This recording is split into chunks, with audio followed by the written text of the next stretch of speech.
this one here, I was interested to talk to you, John, about this one. Me? Oh. Yeah. This was yours. I didn't have this on my list. I know, but I thought I saw somewhere that But you I've had seen seen it. it. I have seen it. I just didn't talk about it last week because I had enough stuff. So I didn't add so it. we're I just talking didn't about, add it to the list. Yeah, we're talking for the audio only people. We're talking about Lift, Netflix film, 4K, Atmos. I had it in Atmos. Did you have it in Atmos? Yes. I'm not saying Atmos on the screen. Yeah, but I did.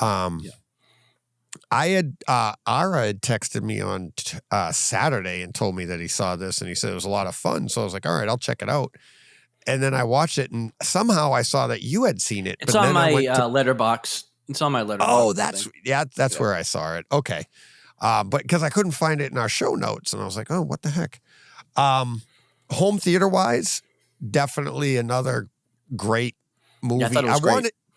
Absolutely. There were scenes in this that I wanted to take a picture and I'd love to put together a like this is how you do it type thing, because the way they lit the characters and the lighting, the way they shot it and the lighting and everything really lends to like a great HDR experience through streaming, because there's no, and we've talked about it many times before, but it's not like not the Dark Knight, the Batman, where it's like, that's very, very subtle gradations.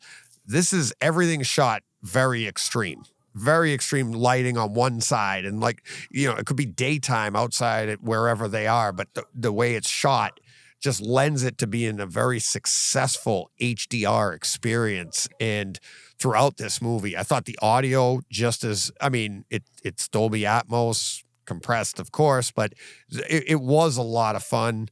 I thought it was a fun movie. I thought it was super predictable. Like all of these things are, it's like, oh, what's going on here? You know what's going on as it's happening, because we've all seen movies like this in the past.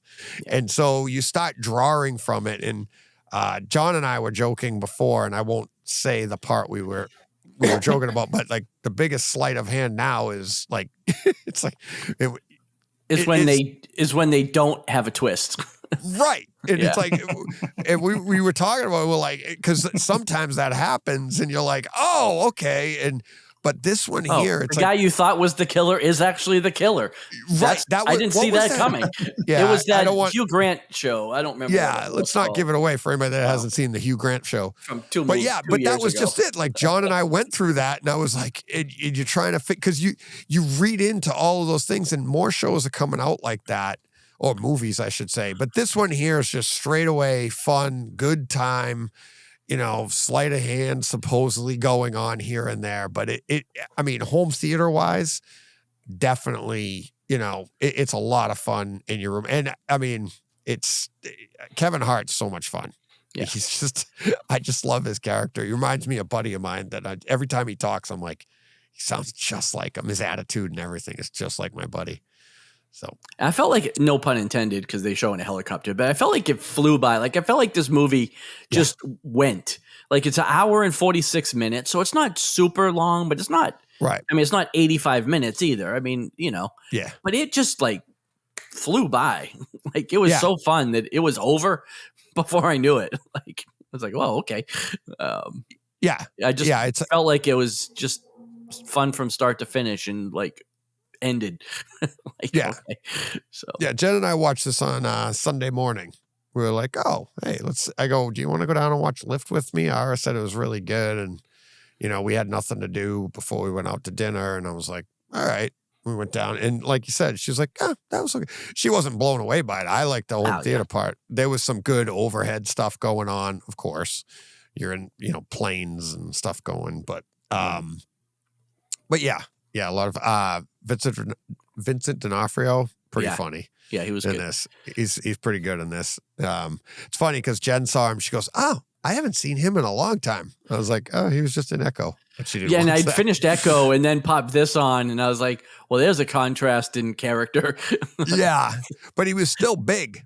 That's big, what Jen said. She goes, he's a big man. I go, well, yeah, he's kind of in the middle playing,'Kingpin. So still was carrying some of that size. So, yeah. Have you seen any of it? Have you seen anything about this, Steve? No, I'd heard something about it, but I haven't seen it. I must admit, it looks interesting.